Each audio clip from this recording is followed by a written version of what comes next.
we don't want to do superficially. And I have a couple of things I've jotted down for you, Deepakananji. In her presentation, Dr. Bal said, state of being. So, holistic science has some four states of being. Maybe we can discuss that and how we can come out of the non-holistic side of the being. That's one thing. Second thing is, there was a question from Sandhya, what do we take with us? Eventually this body is going to be left here, but what goes and what do we take?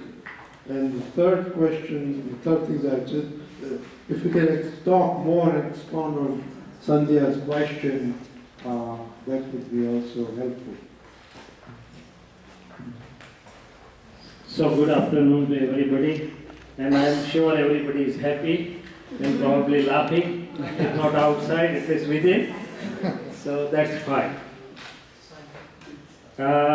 Okay, since some questions have come, let me answer the questions first and then go to whatever we have to go next. Taking up Sandhya Ben's question that how do I identify soul, and how its experience, Deepakananji has tried to answer it. If we take it a little further. See, well, right now what I'm experiencing, belief is one part, but belief is not only belief. There's a whole full science behind it. Belief along with experiences, along with state of being, along with energy, perceptions and whatnot. So right now, whatever I am knowing is I am Shailesh, so my eye is dwelling into this relative aspect, mind, body, speech, and it has to. I have heard, I have read that there is something permanent within me, but I am not able to experience that. So the whole point is, how do I get convinced or conviction, which is a doubtless conviction, which is step one, is changing of the belief. Then it should give me the experience. Unless it gives me the experience, my conviction doesn't stay like that.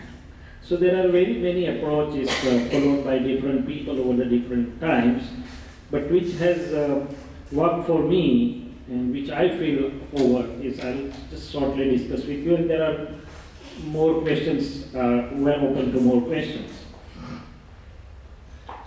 See, what happens is scientifically two things have come together. One is element of pure conscious and another is element of matter. And as the two are together, as it happens in any science, the third extra special properties do come up. And these third extra special properties in this case are I am doer, anger, greed, pride, deceit, whatever. It is neither the property of pure conscious, neither the property of matter, but as the two have come together, they have come as extra special properties. And right now I am knowing that I am experiencing that so long as I do not start experiencing this. So that's known as the attributes of Prakriti. Now, to some extent I can go inward by understanding. That once it starts that, okay, who is knowing and seeing everything, whatever is happening in the part of mind, who is suffering and who is the knower, who is enjoying, who is knowing. So to some extent I can go inward by understanding. But initiation usually is why it doesn't happen. And I realize that it's something like a gold coming out of mine, which is all surrounded by impurities. And unless somebody scientifically clears that up, you really don't happen to see the pure gold in its own nature. So here the pure conscious is covered by the veils of wrong belief as well as some karmic veils.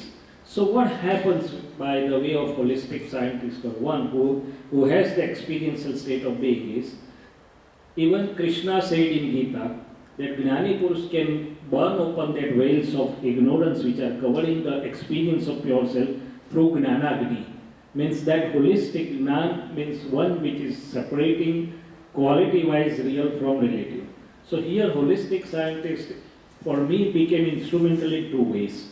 One, he by his Gnan experiment could clear some of my veils which was covering my experience and conviction of real self.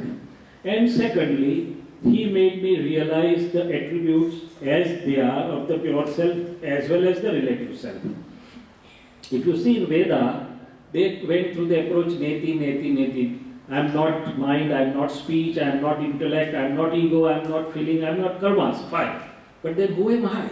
That also is to be known. So now I know that okay, these are not my attributes or these are the Prakriti's attributes, but then what are my attributes?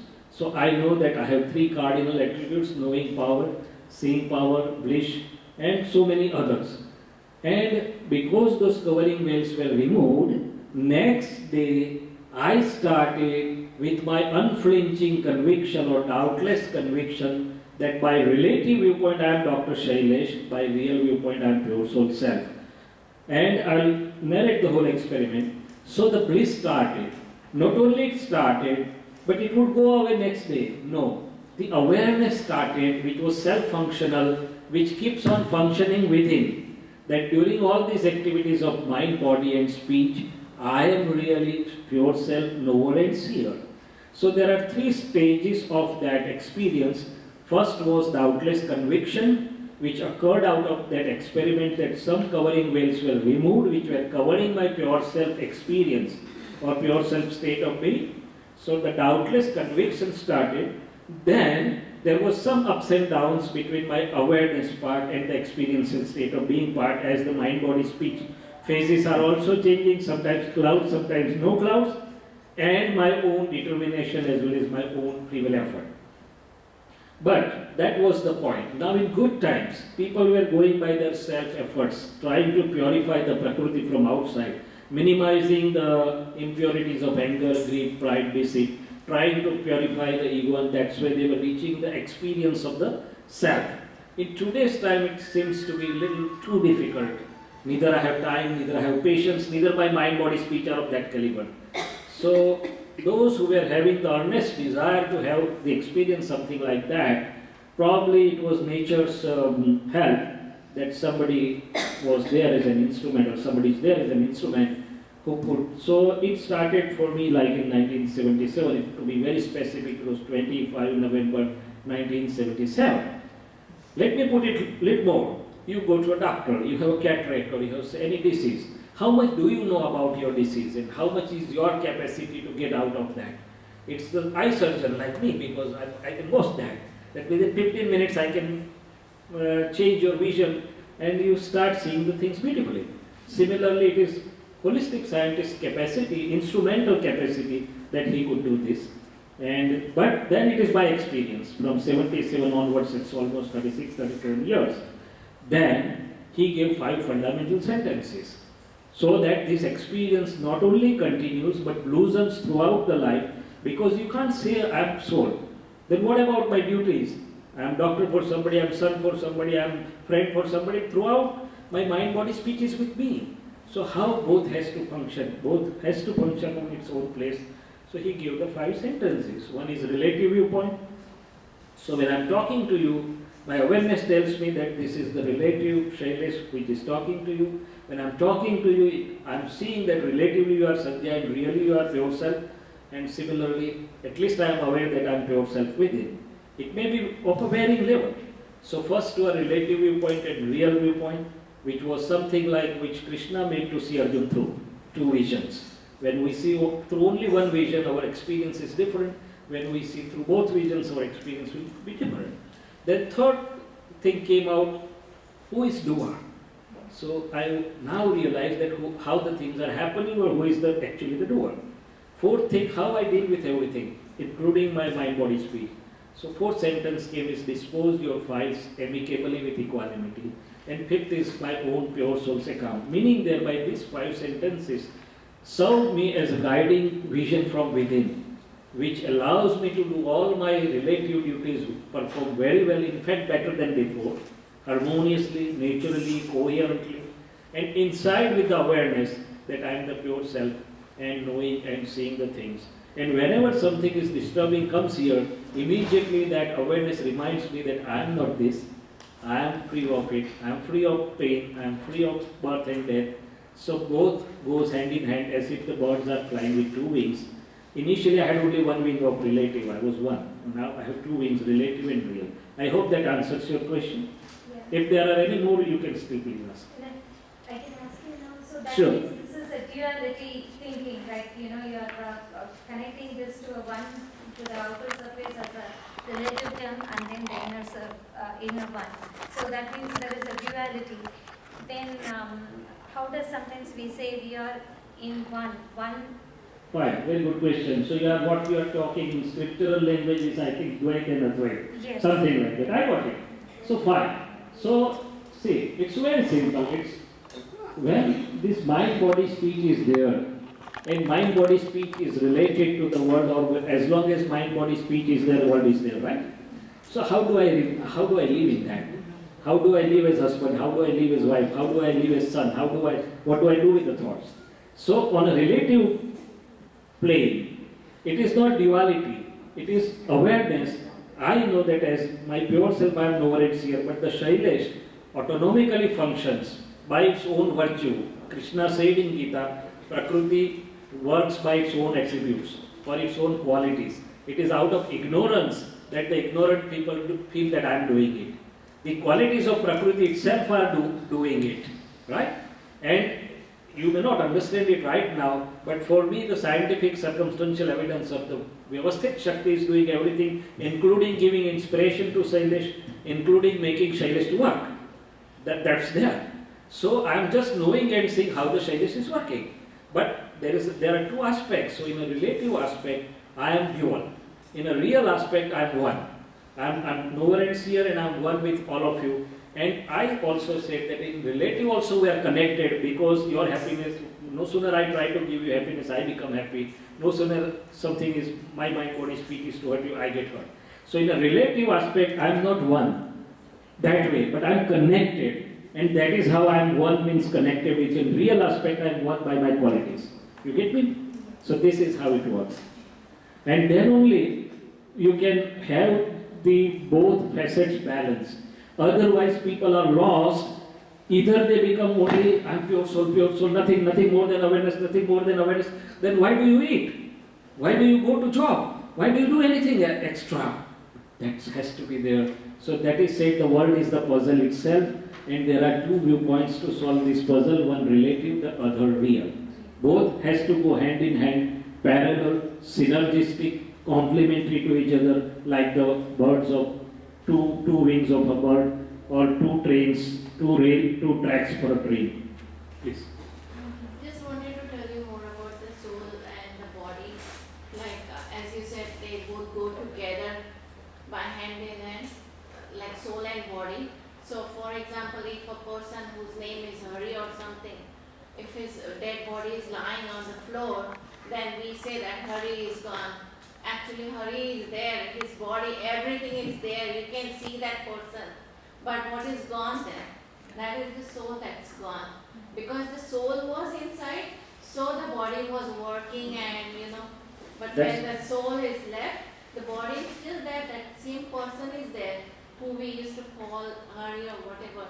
But once the soul is gone, they say Hari is gone. They are the body. So this has two aspects. This has two aspects. Simultaneously going with the body. This has two aspects. Number one, the world is tuned to speak in one language. So the world doesn't know the second language, real aspect. One thing. Second thing, Hari's body is lying here. Do you think only soul goes, or something else also goes along with? If it is only soul, why the soul is bound? There is nobody which can bound the soul. Soul is not alone. So let me answer this. This is just I am taking you in extra details. See, we have three bodies. Gross body, that is what we see up to cellular level, and all the doctors can study up to the cellular level. Second is energy body, aura body, which I saw aura pictures, or electrical body, electrocardiogram, electromyogram, electroencephalogram, whatever, that's responsible for functioning of this body. Third is the causal body. And the causal body is not being visible to the scientists by modern tools. Nobody else can realize it except the enlightened ones. They can see physically as it is because it's physically there. And the fourth is the pure conscious. So pure conscious is only the presence. Nothing gets consumed out of pure conscious, nothing gets less. But it is the presence. And in the presence, this is a scientific experiment going on that I am embedded and I am doer. So long as it is there, the charge and discharge, both processes go on occurring. So while living as Shailesh or Hari, I have created the new causal body to be named something else ahead. And that causal body which is physically there, I'll explain the science of that also. I have a wonderful presentation also. If the time permits, I'll go on to the secrets of human life, which will make the concepts a little more clear. So that goes along with it. As long as there is a causal body, the soul or pure conscious has to travel with it, it's bound with that. And as long as there is a causal body, it generates the new electrical body, and according to the matching code words, it gets the new gross body. So this is not only the soul travels, but along with the soul, something more also travels. Wow. I hope these things are clear. Yes. That is something new, yes. No, that's what I'm saying, That's what we are- because unless there is a fully open science, all the questions and queries cannot be answered. From one question, there can be further question.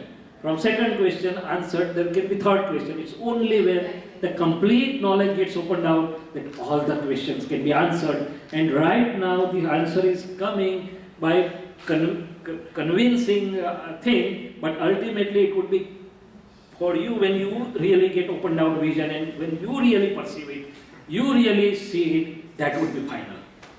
But then to see that, like, okay, with the hurry, it's not just the hurry is gone, but the other thing is also Hari is gone. yeah. With him, the other thing is also gone. Yes. with him.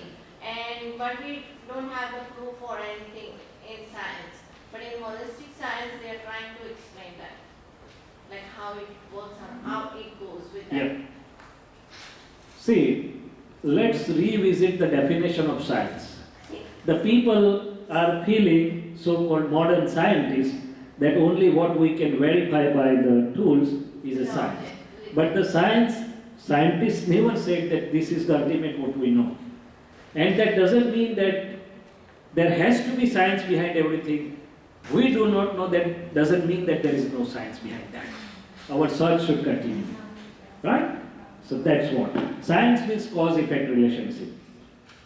And either there can be a chaos by chance, at random, or there can be some definite cause-effect relationship. There can be one of the two. And even the quantum physicists have proved that it is not a chaos.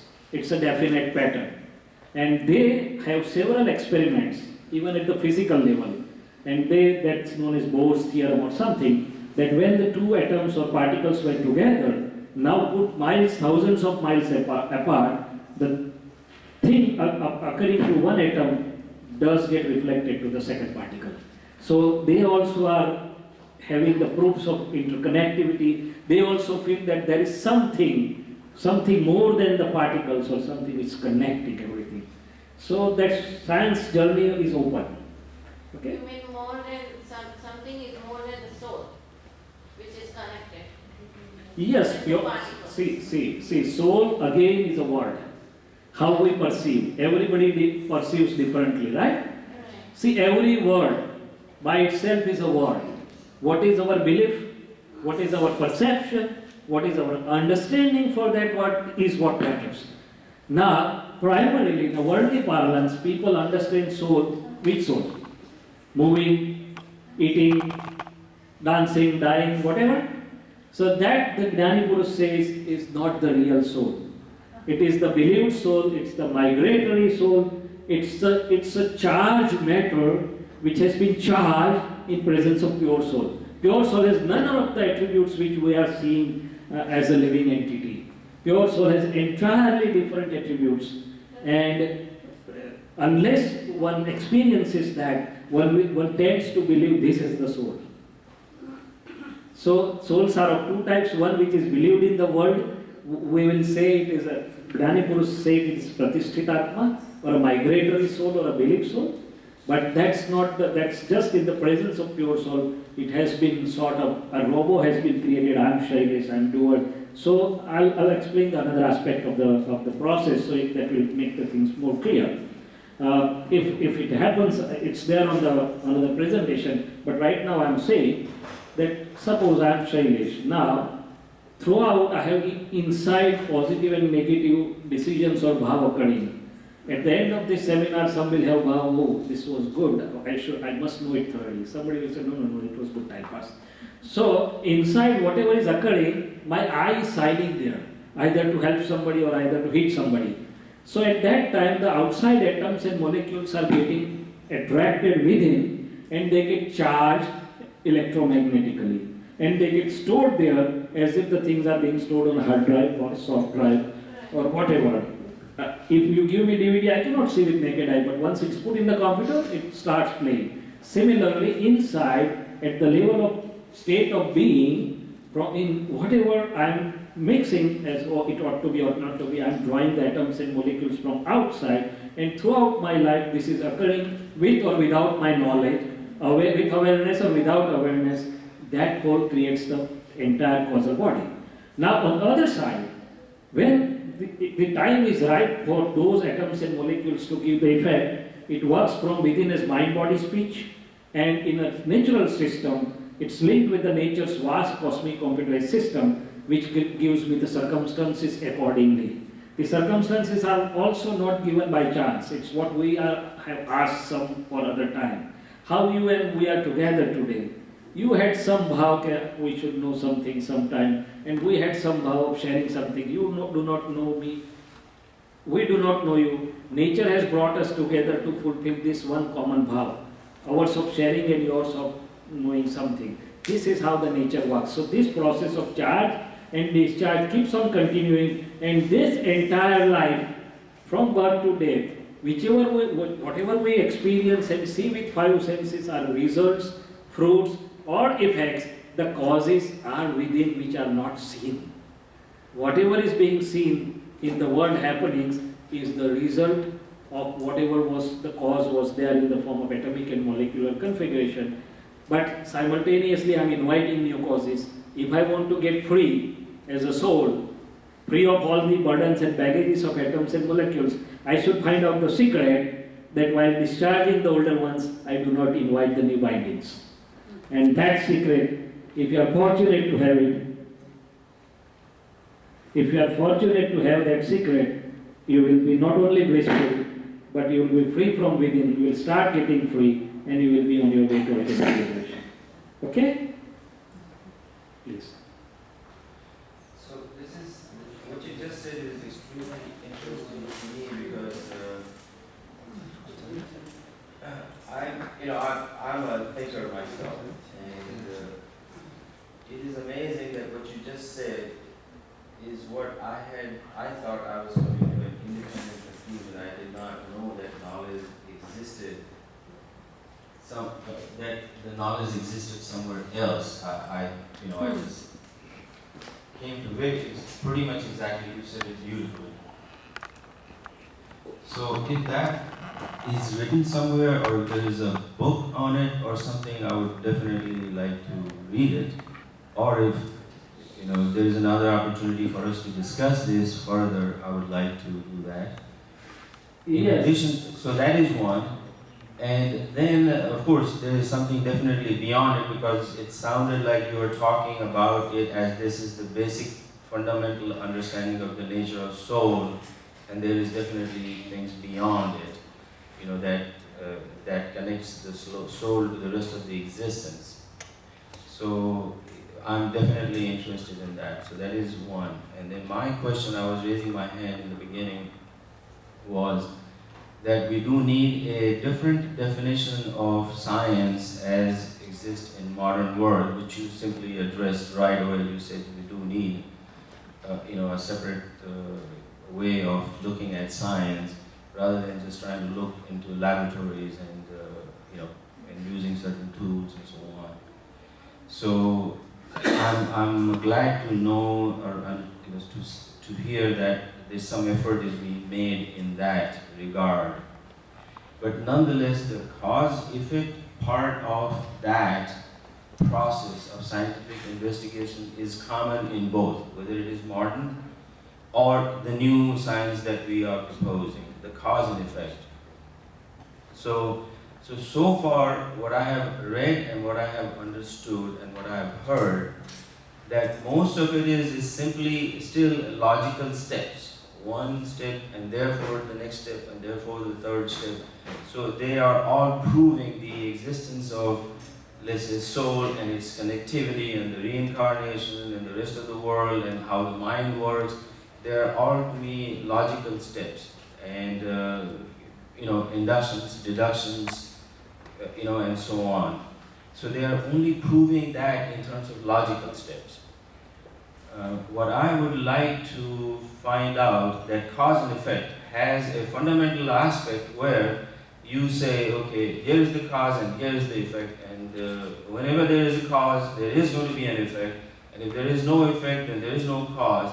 And that kind of a proof, I would like to see how we are going to show that I will make a soul and there's going to be a body, or if I put it inside or I take it out, how are we going to do that kind of a cause and effect experiment with the soul and all the karma, and then it has a different effect on it, or we make that as a variable, and then it changes a different path. So that is the challenge now we will have in front of this today's modern scientific world, that even if we have a different science, the cause and effect relationship would be very difficult to prove. And I would like to see, you were saying that you have certain presentations. Like with the layman words, we say everything happens for the reason. So maybe like just now, as you said, like you said just now that there is a reason, like the molecules or the atoms happen to be, get together, or whatever is the reason. That's why we are communicating right now. And even if something goes wrong or something in our life, then they say there's a reason behind that. So that's the reason, like the things are already happening, and the result when we see, that is the actual, but we don't have the proof, like what is the reason behind that. We just say. I understand. Now, the point is, I agree that the modern science, or whatever so-called modern science, has been able to reach to some extent, not to the fullest. But there are some aspects that, as I say, once Einstein was asked, "Sir, now what do you want to know?" So he said, "Now I want to know the observer through which I have observed everything."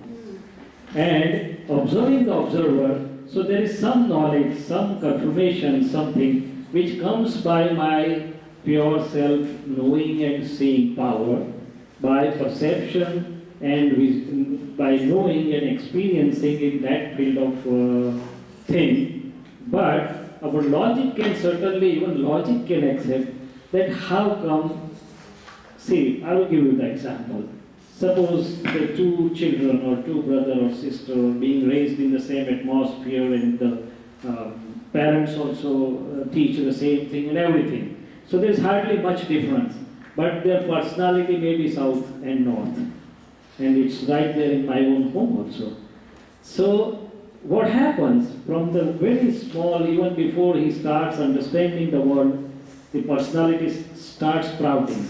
If you take the analogy of the plant, everything is there in the seed, and then it starts, the nurture always should be there, but ultimately it follows whatever it was ingrained in the seed. So that's what I'm saying, that the person brings in the form of causal body or tricks ahead all the things, and then based on other things, then it just unfolds. This much we can right now, but my contention is very simple. Okay, I know, I may not know full. I may be able to prove, may not be able to